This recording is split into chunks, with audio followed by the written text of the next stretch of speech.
Évangile de Jésus-Christ selon saint Jean. En ce temps-là, Marie-Madeleine se tenait debout près du tombeau, au dehors, tout en pleurs. Et en pleurant, elle se pencha vers le tombeau. Elle aperçoit 2 anges vêtus de blanc, assis l'un à la tête et l'autre aux pieds, à l'endroit où on avait déposé le corps de Jésus.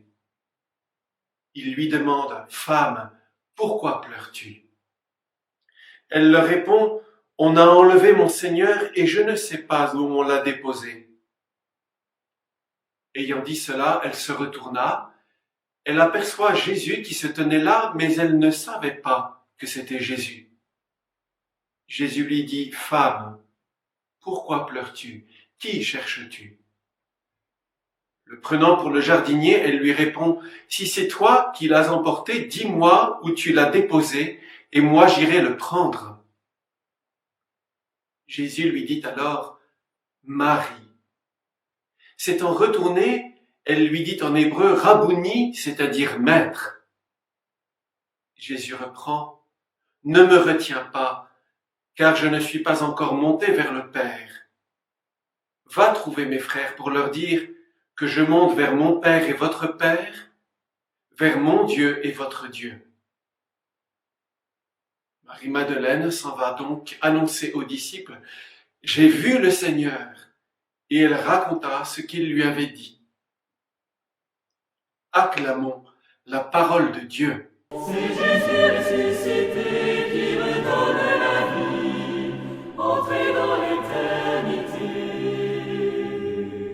Chères familles, chers enfants, chers amis, tout au long de cette octave de Pâques, nous nous retrouvons jour après jour pour faire l'expérience du ressuscité, pour rencontrer Jésus ressuscité avec les différents personnages qui en ont été les premiers témoins. Aujourd'hui, c'est Marie-Madeleine qui nous guide. Elle est au tombeau et elle croit qu'on a enlevé le corps de Jésus. Ça la met dans un tel état de tristesse qu'elle n'imagine pas que Jésus puisse être vivant et elle ne reconnaît pas celui qui vient à sa rencontre. Cet homme-là lui dit « Mais femme, pourquoi pleures-tu?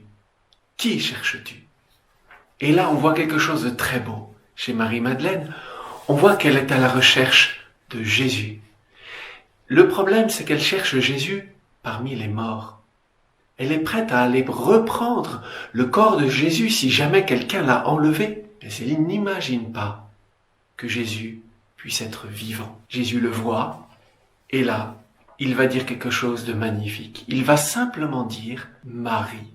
Il va prononcer le prénom de Marie-Madeleine. Ce prénom qu'il a déjà prononcé un certain nombre de fois, en particulier quand il a sauvé Marie-Madeleine de tous les péchés qu'elle commettait. Et il y a un seul homme sur terre capable de prononcer le prénom de Marie-Madeleine avec autant de force, de bonté et de douceur. Et alors elle lui répond, parce qu'elle le reconnaît, en disant en hébreu « Rabouni », ce qui veut dire « maître », mais dans le sens « bon maître », le maître que l'on connaît avec amitié, avec un amour intense. Eh bien, à notre tour, laissons dans notre prière Jésus prononcer notre prénom, le prénom que nous avons reçu au jour de notre baptême, le prénom par lequel chacun de nous doit être sauvé, le prénom qui nous aide à reconnaître Jésus ressuscité,